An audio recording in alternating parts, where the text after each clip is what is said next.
This is the second video for chapter 5.2.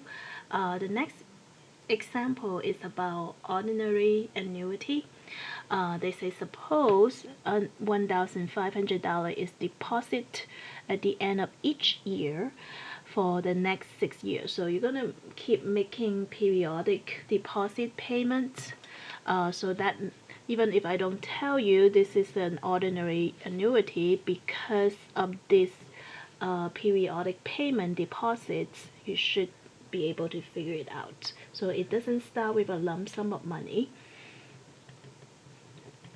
It has periodic payments, or you can think of that as deposits. So again, not a lump sum of money. So chapter 5.1, we deal with simple interest, compound interest that come with a lump sum of money. We are in the account for 6 years, paying 8% per year compounded annually. So that pay really good interest rates. How much money will you have in the account at the end of this period? So you're saving for the future, right?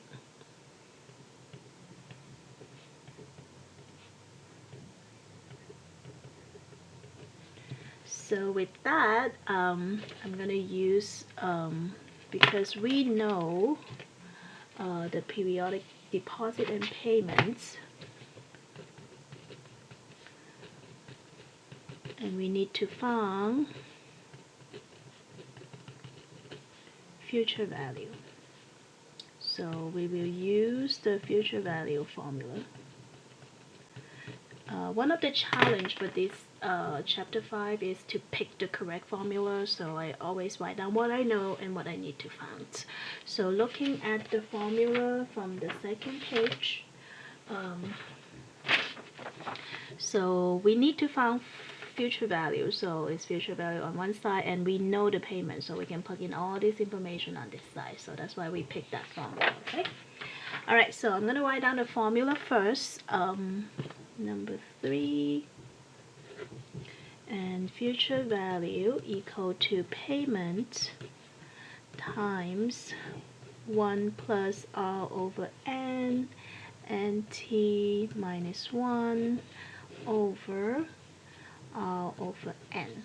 So on the side, I'm going to write down what I know, and I would suggest you to do the same on the test, so in case you make the mistake, I can give you partial credit. So we don't know future value. That's what we need to find out. We know payment is going to be what? 1,500, and then the R is 8%, but don't forget you need to convert that into decimal place, decimal number, and then N is going to be annually. So once a year, right? And then the T is 6 years. So make sure you know each of those letters, what are they, and how do you find those information from the questions. So then we can plug it in, right? Future value equal to my payment is 1,500 each time.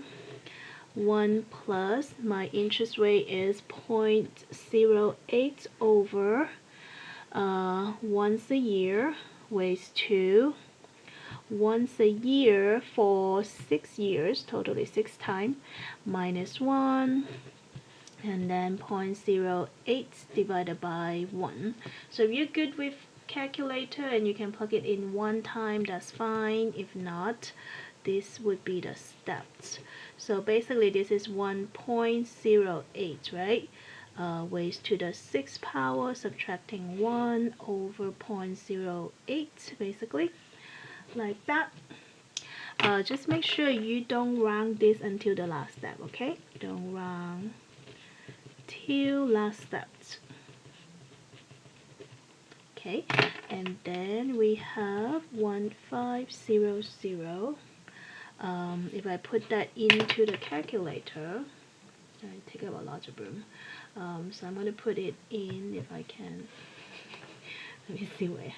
Okay, we'll be here. Okay, So I'm going to go inside, and we have 1.08 raised to 6 power, enter. I need to subtract a 1 and then use that to divide 0.08, right, at the bottom. So that would give me inside, and don't round it yet, right? So I'm going to write down this decimal number, which is 7.3359 something. Just don't round it. Keep that number in your calculator, and then that need to multiply by 1500, right? So that will give me $11,003.89. So this is what you will have in the account after 6 years, right? So if you make periodic payments each year, 1,500, and under those conditions, after 6 years, you have this much money in your account. Are we okay? Alright, so that's number 3. Let's do another one, number 4. So number 4, they give you 2 conditions. Anytime if you need to pause the video and write down some information, feel free to do it. So that's next one is still ordinary annuity, and the reason is they're going to have periodic deposit or payment, right? So this person, Leslie, is an athlete who believes that her playing career will last 7 years. So she wants to save up some money for the future. To prepare for the future, she deposited $24,000 at the end of each year. So for 7 years. So she's going to do that 7 times, right? In the account, paying 6% compounded annually. How much will she have on deposit after 7 years? So let's do that first. But from here we can see this is going to be periodic payment, right?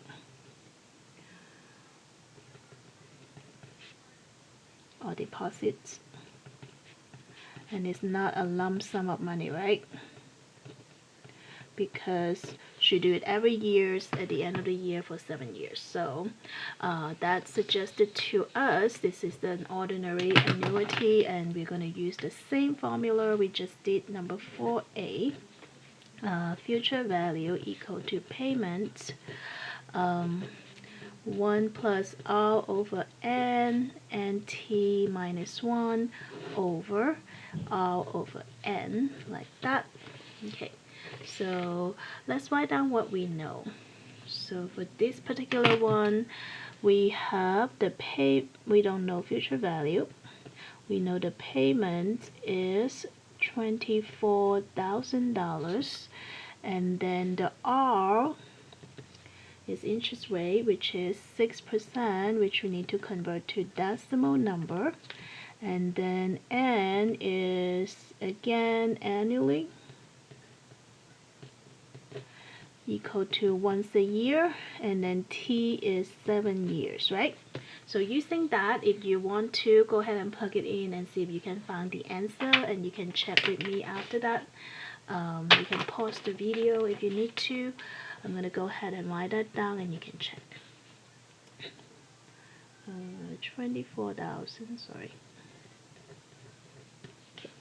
And then 1 plus 0.06 over 1 raised to once a year for 7 years minus 1 here over 0.06 divided by 1. Okay, it's a little bit messy, sorry about that. So clean that up, 24,000. This is 1.06 raised to 7 subtract 1.06, right? And if we put that into the calculator, 1.06 raised to 7 subtract 1 divided by 0.06, we got 24,000. This is 8.3938. Don't round it until the last step, right? So that will give us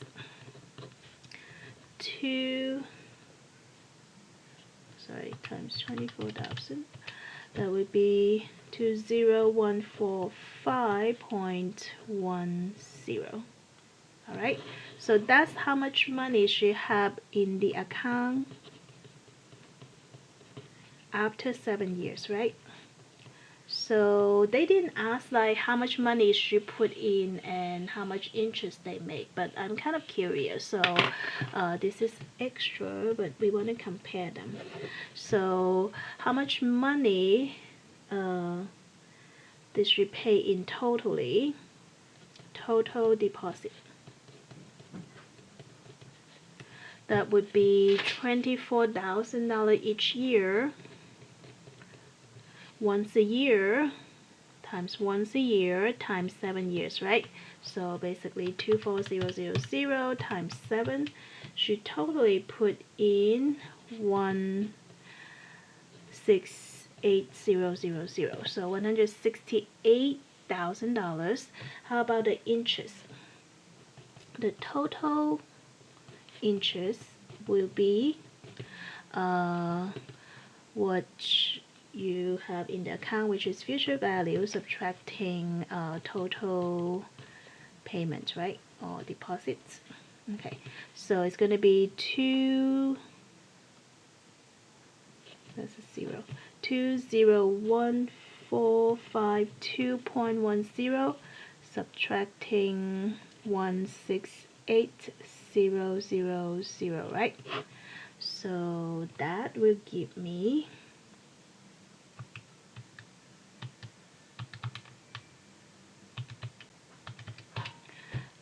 $33,452.10.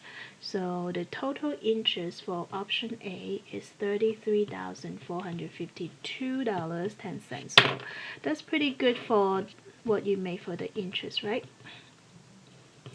So this part I didn't ask for. I just like curious how much interest this person made over 7 years. So that's not bad, but she put in a lot of money also. Let's look at the B part. So for the B part, it's the same girl.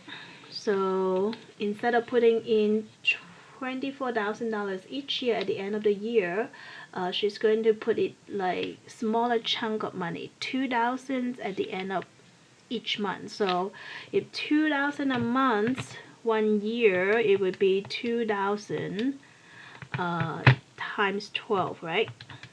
12 months. So still she's putting in 24,000 each year, just in a different format. So instead of $24,000 a year, she put in 2,000 per month for 7 years in an account that pays 6%. So that's the same percent we just did. How much will she have on deposit, meaning the money in the account after 7 years? So this time is compounding monthly instead of annually. So I am guessing the end result would be higher, right? She should have more money at the end. So let's see. Number 4B, we are still using the future value formula. Payments. 1 plus r over n t minus 1 r over n. So this kind of question are not super difficult, but you do need to practice. You need to know which formula to pick, how to plug into the formula correctly, and how to put it in the calculator correctly. So it requires some practice. Alright, so let's see. What do we know? We don't know future value. The payment this time, instead of 24,000, she put in $2,000 a month. And then the rate is the same, which is 6% turned into 0.06, right? And the n is not going to be the same because this time we are doing monthly, which means 12 times a year, right? And then the time is the same, which is 7 years. So we're going to plug that in, and if you want to pause the video and come back to check your answer, feel free to do it. Future value this time is 2,000. 1 plus 0.06 divided by 12 raised to 12 times the years times 7 years. and then subtracting 1 at the end, and then over the interest rate would be 0.06 each period divided by 12 times the years. Alright, so that's the functions. You can use your calculator. I'm going to do it slowly, step by step. 2000, this would be 1.06 divided by 12 plus 1 is 1.005, raised to 12 times 7 is 84. Subtracting 1 divided by 0.005, right? When I did this on my own, like I made a mistake and then it come up with like a decimal number here that's less than 1, and I immediately know that's wrong, because like my final answer should be much bigger than 2000s, right? And if I multiply a number is less than 1, that's not correct. So it turned out somehow I put a 1 here. So for questions like this, you want to make sure your answer is reasonable. If you put in 2000s a month for 7 years and then your answer is less than 2000, that's definitely incorrect, right? So this one is going to be 2000 times 104.0739. Keep going, don't run until the last steps. This should give you $208,147.85. So we compare the one we have earlier. That's 1,000 is 208,000. So definitely the monthly compounding give you more interest. So that's what they asked for. This is in the account after 7 years if you're doing the monthly compounding stuff. And they didn't ask you for that, but I'm curious how much interest this person makes. And that would be a good exam question also. So again, the total deposit is going to be $2,000 a month, and they did it apparently 12 times a year for 7 years, right? So 84 times, right? So that's going to be times 12 times a year times 7 years. That would give me, should be the same, right? $168,000 you put in total deposits or total payments, and then the total interest is going to be your future value subtracting your total deposit or total payment, right? So that was $208,147.85 subtracting my $168,000. So if you put it in the calculator, the total interest is going to be $40,147.85. So again, like if you compound it monthly, you make more interest, right? A lot more. So that's the power of compounding interest. So the last 2 questions is about annuity. So please practice with that and do some homework.